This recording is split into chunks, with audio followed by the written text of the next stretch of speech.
গাজীপুরের কাপাসিয়ায় দিন দুপুরে চলছে বন বিভাগের সংরক্ষিত গাছ কাটার মহোৎসব। গাছ কাটায় না কি কাটায় এটা আমনে কি? আর সেই গাছ কাটার ভিডিও ধারণ করতে গিয়ে হামলার শিকার হন স্থানীয় ৩ সাংবাদিক। মঙ্গলবার বিকেল ৩:৩০টার দিকে কাপাসিয়ার রাইত ইউনিয়নের গুলেশ্বর গ্রামের পারিরিটিক এলাকায় এই ঘটনা ঘটে।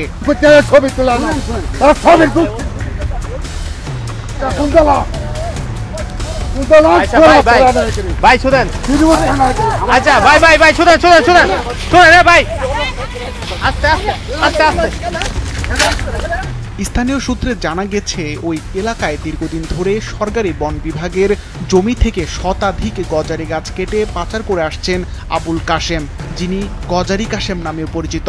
গাছ কাটাম আমি ইয়া কাটাম সব কাটাম। দর্শক, কিছুক্ষণ আগে এখানে দেখেছি যে গাছ কাটা হচ্ছে, আমাদের উপস্থিতি টের পেয়ে তারা পালিয়ে যাচ্ছে।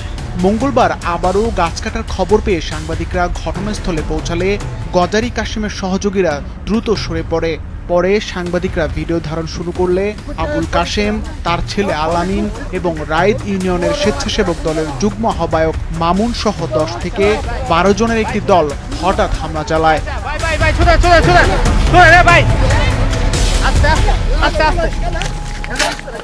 ছোট যে চিকন গজারি গাছ সেগুলো দিয়ে আমাকে বেধড়ক মারধর করার চেষ্টা করে। আমার সহকর্মীরা সাথে থাকায় আমি প্রাণে বেঁচে যাই। জীবন বাজি রেখে আমি শুধু দৌড়াইতে থাকি। পরবর্তীতে আমি গাজীপুর সহ বিভিন্ন সাংবাদিকদের সাথে যে ভিডিওটা সেটা তাদেরকে দেই। ওনাকে সেভ করতে গিয়ে আমার এই জায়গায় একটা ঘুষি লাগে, তারপরে এই জায়গায় একটা ভারী লাগে।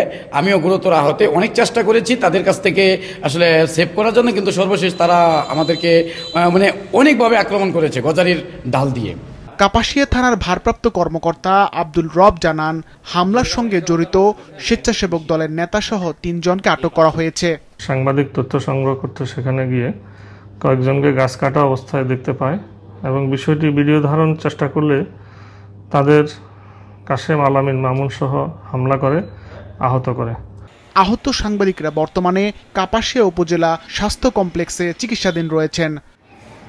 সিফাত রহমান, মাছরাঙ্গা, নিউজ ডেস্ক।